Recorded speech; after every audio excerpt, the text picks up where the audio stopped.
우리가 지난주에 야곱의 이 결혼 이야기들을 함께 보았죠. 그리고 그 야곱의 4명의 부인들에게 12명의 자녀들이 태어나는 이야기까지 함께 나누었습니다.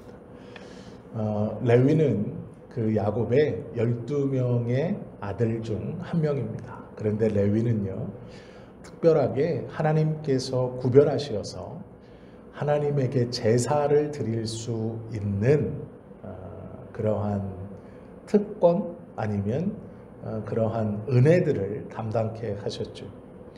그래서 이 레위라고 했을 때 처음에는 야곱의 아들의 이름이라는 뜻이었지만, 한 사람을 지칭하는 이름이었지만, 나중에 이 레위라는 이름은 선생님을 지칭하는 말이 되기도 하고, 또한 조금 특별한 일들을 하나님 앞에서 선택되어서 담당하는 그러한 그룹의 이름이 되기도 합니다.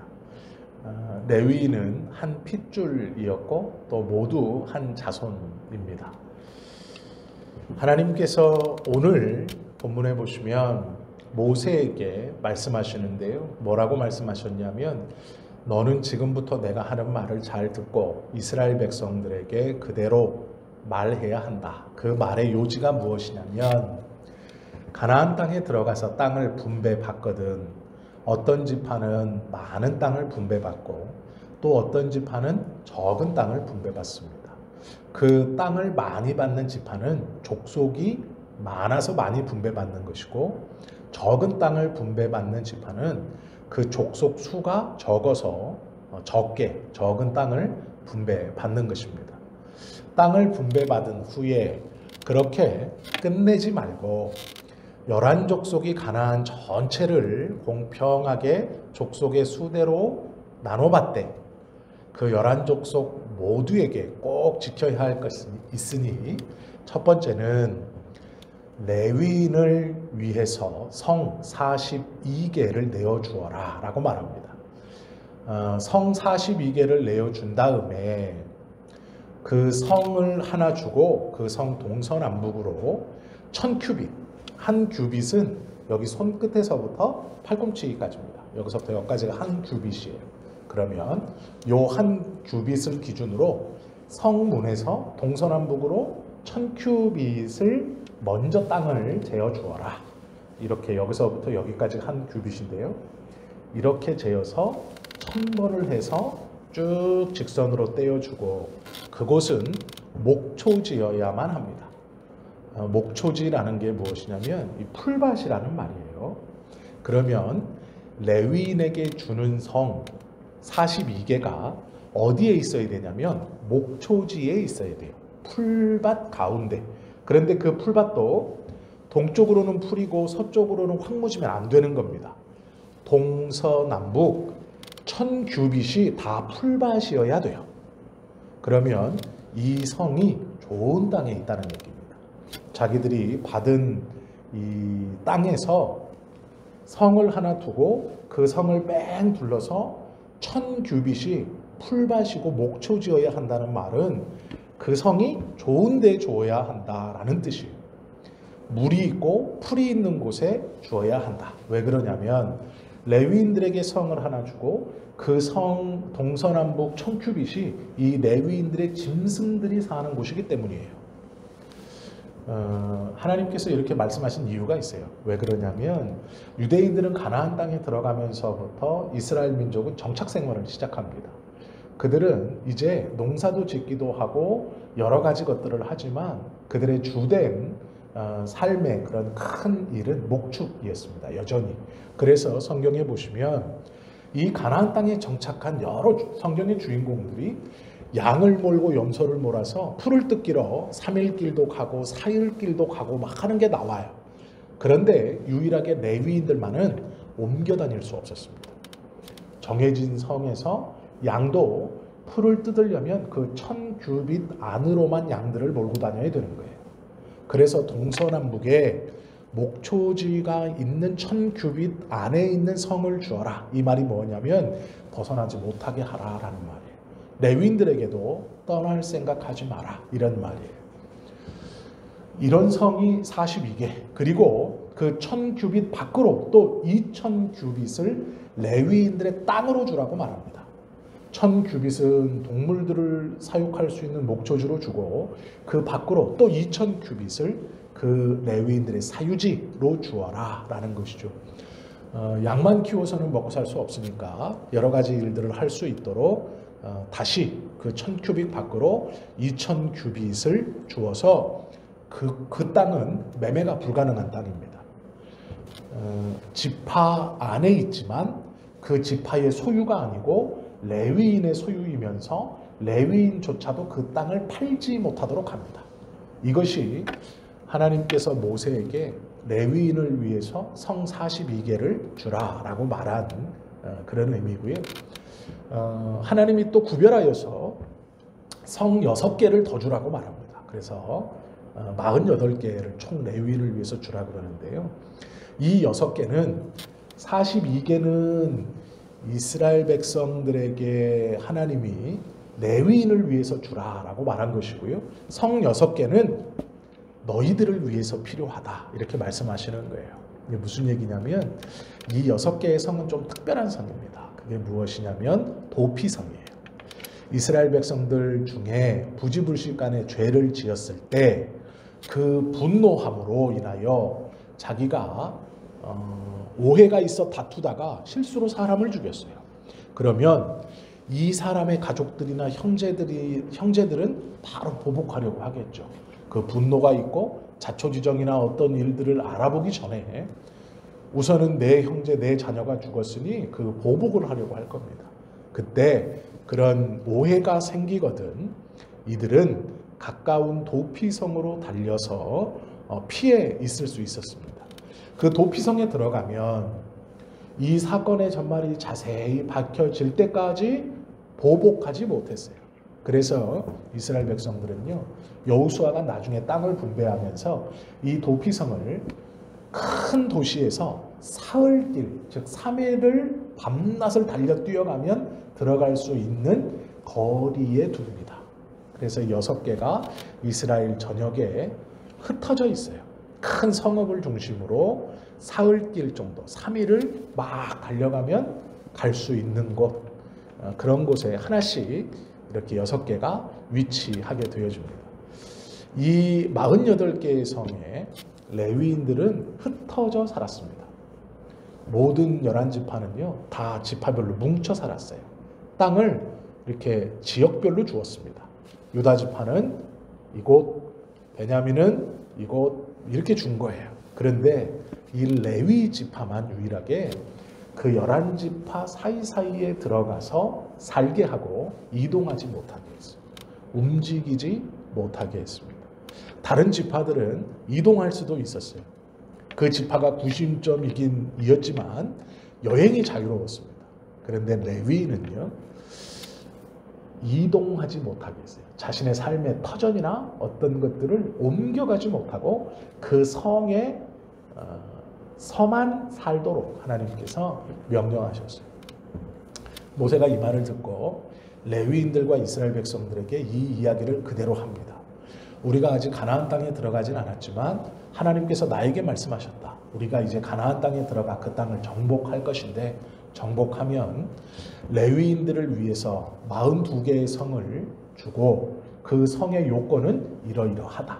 그리고 우리를 위해서 하나님이 또 도피성 6개를 구별하여서 레위인에게 주라 하였는데 그 성의 용도는 이러이러하다 라고 레위인과 이스라엘 백성들 모두에게 이 모세가 말을 합니다. 그래서 하나님이 레위인을 이 가나안 땅에 들어가기 전부터 구별하여서 그렇게 살아라 명령하셨어요. 시간이 한참 지났습니다. 모세가 죽었어요. 이제 여호수아가 정복전쟁을 시작하면서 여호수아를 중심으로 리더십이 개편되고 시간이 흘러서 이스라엘이 가나안 땅을 이제 거의 전쟁을 끝내놨습니다. 그때 여호수아 21장에 보면 이 레위인 족장이 나와서 여호수아에게 말하는 것이 있습니다. 제가 읽어드릴게요. 여호수아 21장 1절 2절인데요. 레위인이 이렇게 말합니다. 그때에 레위 사람의 족장들이 제사장 엘르아살과 눈의 아들 여호수아와 이스라엘 자손의 지파 족장들에게 나와, 예루살렘의 대표, 이스라엘의 대표들이 다 모여 있을 때 레위의 족장들이 이제 나와서 얘기하는 겁니다. 가나안 땅 실로에서 그들에게 말하여 이르되 여호와께서 모세에게 명령하사 우리가 거주할 성읍들과 우리 가축을 위해 그 목초지들을 우리에게 주라 하셨나이다 하매, 이스라엘 자손이 여호와의 명령을 따라 자기의 기업에서 이 성읍들과 그 목초지들을 레위 사람에게 주니라. 여호수아와 제사장 엘리야셀 그리고 이스라엘의 대표들이 있을 때 레위의 족장들이 나와서 이제 말합니다. 하나님이 모세에게 말씀하셔서 우리에게 주라고 한 성읍의 개수 그리고 그 요건들, 그것을 우리에게 주셔야 합니다 라고 했을 때 이스라엘의 대표들은 그 말씀 그대로 지키면서 레위인들에게 자신들이 차지한 땅에서 그 요건에 부합한 성들을 레위인에게 주었습니다. 그리고 레위인은 그때부터 그 성들의 48개의 성들에 흩어져서 그곳에서 거주하면서 이스라엘 백성들 가운데 흩어져 살아 들어가기 시작합니다. 왜 이렇게 하셨을까? 12지파가 전쟁했고 12지파가 모두 다 제비를 뽑아서 공평하게 땅을 나눠 갖는 것이 하나님의 공평 같은데, 한 지파를 뽑아서 11지파만 땅을 분배하고 하나의 지파를 그 11지파 사이사이에 끼워 넣어 흩어 놓습니다. 그런데 흩어 놓으며 한 가지 조건을 붙입니다. 그게 무엇이냐면 레위인은 하나님 앞에 드려지는 제사를 담당하게 합니다. 의도가 보이죠. 첫 번째 의도는 너희는 한 형제라는 겁니다. 너희는 12지파로 나누어져 있지만 12지파 독립적으로 사는 게 아니다라는 거예요. 레위 지파가 중간중간에 껴있으므로 하나라는 것을 기억해라 라는 의도이시고, 또 하나는 뭐냐면 레위 지파가 그 사이사이에 끼어서 잊지 말라라는 거예요. 무엇을 잊으면 안 될까요? 땅의 분배와 이 땅을 주신 분이 하나님이시다라는 거예요. 레위 지파가 하는 일들은 그 땅 곳곳 48개의 성에서 하나님 앞에 제사 드리는 일이었습니다. 그 지파의 사람들은 이 레위 지파가 하나님 앞에 올리는 제사라는 것을 눈으로 보면서 여호와를 기억하라라는 의도였어요. 그 레위가 거하는, 레위 지파가 거하는 48개의 성을 통해 하나님은 이스라엘이 변치 않기를 원했습니다. 땅을 가졌고 정복했고 이제 이 노예에서 광야를 떠돌다가 가나안 땅에 정착하여서 나를 잊지 말고 하나님 자신을 기억하고 이 땅을 주고 너희를 지켜주고 너희와 함께 하고 있는, 언제나 내가 같이 있는 이것을 레위인들이 나에게 드리는 제사를 보면서 너희들이 기억하고 변치 말아라, 이런 의도로 레위인들을 흩어져 살게 하셨죠. 레위인을 흩으셨다라는 것은 백성들로 하여금 레위인을 통해 하나님 앞에 함께 제사하기를 원하셨기 때문이에요. 이게 무슨 말이냐면 하나님 앞에 드려지는 제사가 끊이지 않기를 원하셨다라는 거예요. 레위인들은 그것이 일이었습니다. 하나님 앞에 제사 드리는 것이 일이었어요. 그러나 레위인들만 드리는 것이 아니고 그것을 통해 11지파로 흩어져 있는 가나안 땅 전 지역에 흩어져 있는 이스라엘이 하나님 앞에 함께 제사 드리기를 원하셨다라는 거예요. 이 말은요, 기억하기를 원하셨다라는 거예요.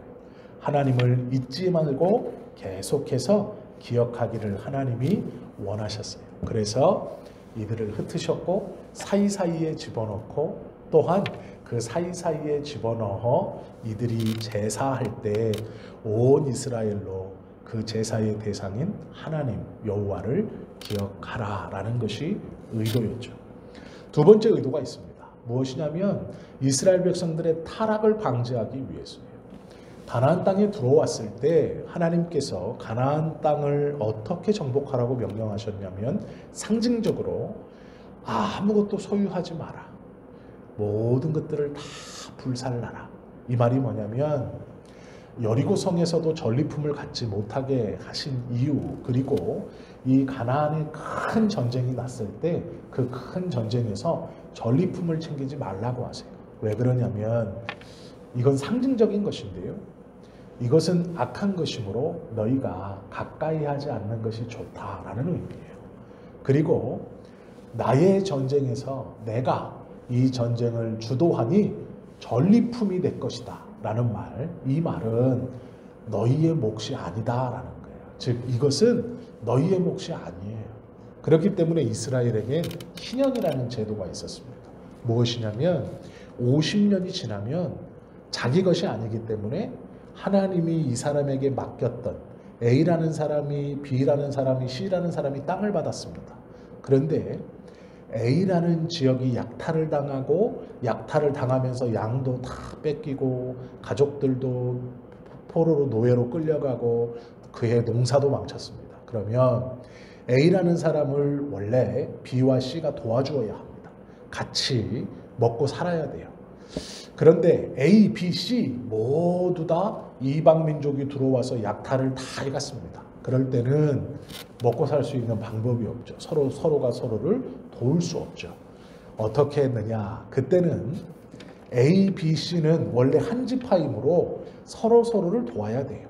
근데 문제는 이 A, B, C 한 지파 전체가 다 강도를 당하거나 이방인들이 와서 약탈을 해가면 그 위아래 좌우에 붙어있는 다른 지파들이 이 지파를 도와야 했습니다.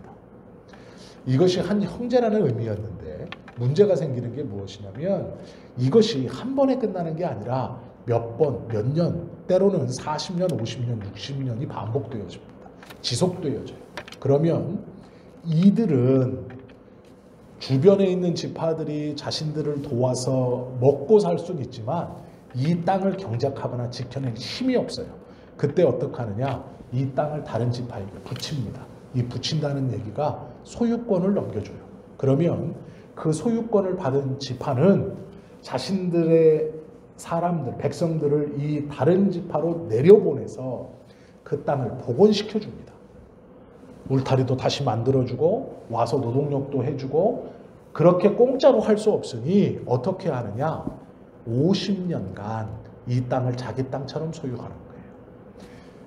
허허 벌판이 된 땅에 와서 개가 나고 먹고 살고 거기서 포도도 키우고 보리농사도 짓고 해서 포도주도 만들고 양도 키우고 해서 도시를 세워놓습니다. 집도 짓고 그렇게 해서 50년을 살아요.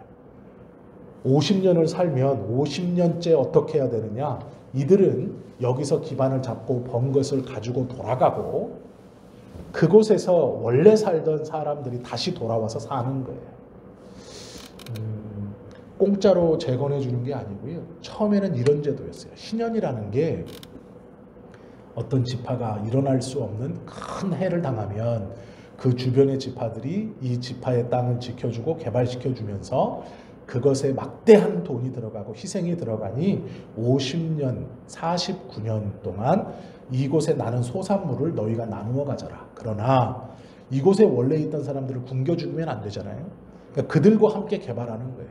근데 이 원래 자기 땅이었지만 다 뺏기고 아무것도 없어서 땅만 남은 이들은 땅 파먹고 살 수는 없죠. 그러니 그들이 개발해주고 그들과 함께 먹고 살았어요. 그리고 49년이 되면 돌아갔어야 됩니다. 50년째. 그러면 이제 50년이 되면 원래 있던 주인들이 그 땅을 다시 찾아서 그들이 개간도 하고 농사도 짓고 집도 지어놓고 도로도 파고 수로도 파고 했던 것을 이용하며 사는 거예요. 원래 희년이 이런 제도였습니다. 그래서 빚으로 땅을 잡고 돈을 빌려주는 이런 것이 희년 제도가 아니고요. 망해버린 족속, 망할 것 같은 족속을 구해주는 제도가 희년이었어요. 시간이 지나자 원래는 이것을 지파별로 했는데 나중에는 개인이 합니다. 내가 너무 어려워졌어. 그래서 이웃에게 자기 땅을 맡기고 자기 땅을 개간하고 이 사람이 이 땅을 담보로 얼마를 빌려주면 자기는 그것을 가지고 어떤 일들을 해나가고, 그러다가 그 안에 돈을 갚으면 땅을 돌려받는 것이고, 돈을 돌려주지 못해도 50년째, 신년이 되면 그 땅을 원주인들에게 돌려주어야 했던 것이 신년의 제도예요. 하나님께서 이스라엘 백성들에게 땅을 주시면서 이 신년 제도를 함께 주셨어요. 그 이유는 너희 것이 아니다라는 거예요. 그 신년 제도를 가르치고 기억나게 하는 관리들이 누구였냐? 레위들이었어요. 레위들이, 이들은 여행하거나 움직이지 않는 성에 있는 사람들입니다. 그래서 그 지방에 이런 일이 벌어지면 레위 족속이 와서 그것들을 기록하고 그것들을 다 남깁니다. 그리고 시간이 지나면 가서 원주인이 죽었으면 그 자손을, 그리고 이쪽 사람을 불러다가 이 레위 족속이 그거를 읽는 거예요. 49년 몇 월 며칠 전 어떤 일로 이 땅의 소유주가 이렇게 되어서 아버지가 죽고 지금 아들은 여기 있고 너는 이렇게 되었지만 이제 올해 몇 월 며칠부터 이것을 다시 환원시킨다 라는 역할을 하던 것이 레위인들이었습니다. 그러면서 하나님의 말씀을 가르치고 신년과 율법 이것들을 레위인들이 가르치고, 또 이 자손은 무사히 땅을 돌려받으면 레위인을 통해서 하나님 앞에 예배드리고 제사 드리면서 회복시켜 주신 하나님, 이 땅을 지켜주신 하나님께 감사했고, 이들도 그동안 우리가 이 땅을 통해서 많은 것들을 얻었고 또 부요하게 되었으니 이제 이 땅을 주인에게 하나님의 말씀대로 돌려주고, 우리는 그동안 이 땅을 통해 나온 잉여 것으로 많은 것들을 얻었으니 또 하나님께 감사하면서 레위인을 찾아가서 하나님께 제사하는 것이었어요. 레위인들은 그냥 성 안에 갇혀서 자기들끼리 먹고 산 것이 아니고요, 이런 하나님의 말씀을 가르치고 율법을 집행하고 특별히 희년제도, 노예제도 이런 것들을 지켜갈 수 있도록 이들이 관리하고 감독했어요. 그래서 서로를 속이거나 이것에서 벗어나지 못했고, 그곳에 항상 그 성에 움직이지 않고 거주하고 있는 레위인들이 이 말씀을 가르치고 희년의 제도, 하나님께서 주신 율법들을 지켜갈 수 있도록, 백성들이 지켜갈 수 있도록 그렇게 이제 가르치고 교육하고 하나님의 뜻을 전달했었습니다. 이것이 이 48개 성에 사는 레위인들의 역할이에요. 가만히 생각해 보시면 하나님께서 그냥 이스라엘 백성들을 인도하시고 땅을 주고 내버려 둔 게 아니에요.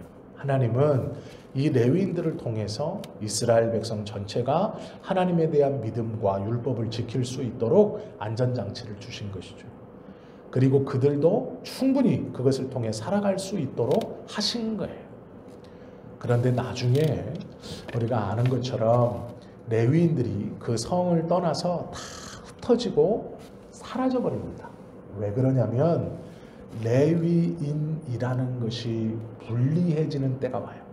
시간이 한참 흘러 사사시대가 되면 어떤 일이 벌어지냐면요, 더 이상 사람들이요 레위인의 말을 듣지 않아요. 레위인이 가서 신년입니다, 이 땅은 이제 이렇게 해서 돌려줘야 됩니다, 안 들어요. 나는 이제 하나님 안 섬기는데, 공개적으로는 말하지 않지만 그걸 무시합니다. 그리고 어떻게 하느냐? 증서를 고칩니다. 49년 전에 분명히 레위인에게는 그 증서가 있는데 자기들끼리 계약서를 따로 써요. 그래서 레위인이 가서 이렇게 해야 됩니다 라고 하면 그 말을 듣지 않고 자기들끼리 쓴 계약서를 들이밀고 아직 15년 남았습니다, 20년 남았습니다 이러는 거예요. 이렇게 하나님의 말씀을 계속 어기는 일이 반복되자 나중에 레위인들이 어떤 상황까지 이르냐면 그 증서들을 가지고요 흩어집니다. 레위인 그 성에 살지 않아요. 더 이상 백성들이 하나님께 제사하지 않고 또 하나님께 제사하는 레위인들을 핍박하고 그들의 말을 업신여길 때 레위인들이 어떤 행동을 하느냐, 그 문서들을 가지고 흩어져요. 그 문서들을 가지고 흩어졌다가 어떻게 하냐면 이 사람의 후손을 찾아서 돌려줘야 되잖아요. 근데 자기가 갔습니다. 그 땅을. 레위인들이. 그 문서를 보고 빈틈을 발견하면 그 이스라엘 족속의 땅을 레위인이 가져요. 내가 그 후손이다라고 하면서 그 땅을 차지합니다. 그러면 네가 누구냐라고 말했을 때 나는 레위인입니다라고 말하지 않고 나는 무슨 지파 누구의 손자 누구누구입니다. 왜요? 그 문서에 그게 다 써 있거든요. 나중에는 그 문서를 가지고 이쪽에도 아버지, 할아버지, 당사자인 할아버지, 아버지가 죽었어요. 아들만 있습니다. 이쪽도 몇 대가 죽어서 없어요. 그러면 그곳을 들어가서 자기가 후세인 것처럼 해서 그 땅을 가져요. 나중에 레위인들이 이렇게 해서 레위인의 이 드러나는 숫자가 팍 줄어듭니다. 줄면서 이 레위인들이 지파별로 나는 무슨 지파입니다 라고 들어가서 그 땅을 차지해서 이스라엘 백성 일반인들처럼 살아요. 그래서 왕정시대까지, 사사시대 왕정시대까지 가면 레위인들이 거의 사라집니다. 핏줄이 희박해지고 레위 족속 자체가 거의 없어져요. 처음에는 하나님께서 이스라엘 백성의 안전장치로 주셨던 레위인들이 나중에는 백성들이 존중하지 않고 여호와를 떠나고 자신들의 어떠한 것도 다 망각하고 그 성을 떠나서 일반 이스라엘 백성들처럼 신분을 바꾸고 또 자기들이 알고 있던 그런 문서를 가지고 땅을 차지해서 일반 이스라엘 사람들처럼 살아가요. 이것이 타락입니다. 나중에는 그렇게 돼요. 그래서 하나님께서 레위인이 아니라 사사를 세우시는 거예요. 그것들이 다 흩어졌기 때문에. 어떻게 보면 이스라엘의 비극이죠. 오늘 우리가 레위인들을 보았는데요. 레위인들에게 맡겨졌던 의무가 있습니다. 믿는 자들을 세상 속에 이렇게 믿는 사람만 모여 사는 게 아니고요. 우리가 세상 속에서 세상 사람과 살죠. 똑같아요. 하나님께서 지금도 우리가 레위인처럼 타락해서 세상의 틈을 들어가 우리 것이 아닌 것을 갖고 그렇지 않고 하나님이 믿는 사람을 세상 가운데 두신 이유가 있어요. 그것은 오늘 이 레위인과 똑같습니다. 흩어져 살아요. 믿는 사람끼리 모여 사는 게 아니고 세상 가운데 하나하나 집어넣어 놓으셨어요. 그리고 그곳에서 살게 하신 이유는 너무도 분명하죠. 하나님께 예배하는 것, 그리고 하나님의 말씀을 삶으로 증거하는 것. 그리고 반면교사로 구약에 있는 레위인들은 결국 실패해서 다 흩어지고 그 중에 몇몇 머리가 좋거나 틈을 본 레위인들은 땅도 차지해서 일반 레위인인 걸 버리고 살아가요. 그러나 우리가 좀 기억해야 됩니다. 하나님께서 원하셨던 믿는 자의 모습은 흩어져 주변 사람들로 하여금 하나님을 기억하게 하는 것, 그리고 예배케 하는 것을 잊지 않게 하는 것, 주님의 말씀을 가르치며 살아가는 것, 그것은 우리의 삶으로 증거하며 살아가는 것일 것입니다. 그것을 우리에게 원하세요. 많은 세상의 사람들로 하여금 우리를 그 사람들 가운데, 세상 가운데 살게 하신 이유가 있어요. 레위인들을 흩으셨던 것과 똑같습니다. 그들에게 하나님의 말씀을 삶으로 증거하고 또 우리 스스로 하나님의 백성임을 잊어버리지 않고 세상 가운데 동화되는 것이 아니라 세상 가운데 흩어 하나님을 증거하며 살아라 라고 우리를 그렇게 하신 것이죠.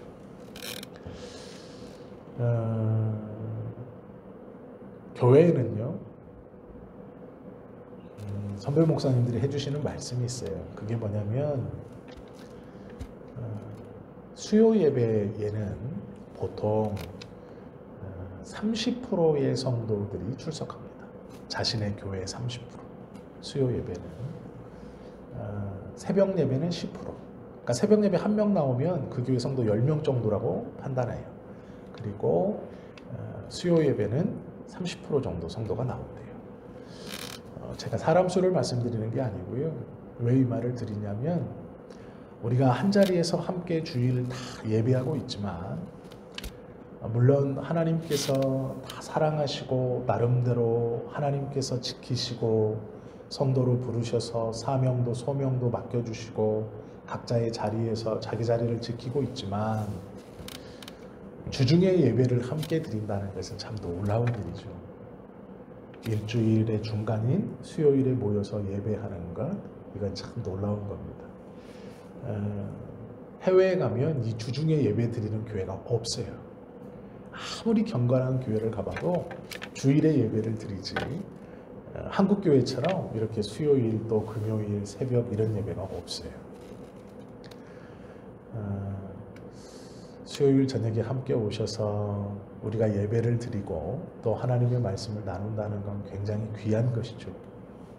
적어도 이 수요일에 함께 모여서 예배하고 말씀을 나누는 우리는 많은 사람들 중에서도 또 특별히 하나님께서 레위인들을 이스라엘 백성들 사이사이에 집어넣어 살게 하시고 그들로 하나님의 말씀을 가르치고 예배의 모범이 되는 것을 보이면서 하나님을 잃어버리지 않도록 이스라엘 백성들에게 그렇게 살기를 원하셔서 레위인들을 흐트러 살게 하신 것처럼 적어도 이 수요일 저녁에 함께 하시는 우리 성도님들은 꼭 기억하세요.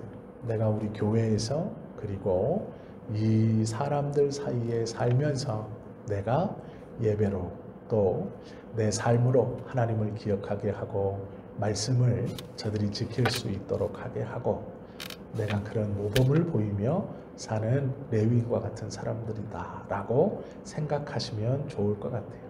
그리고 하나님이 나에게도 이 레위인과 같이 똑같은 것을 맡기셨고 기대하고 계신다라는 것을 기억하셔야 한다라는 것이죠.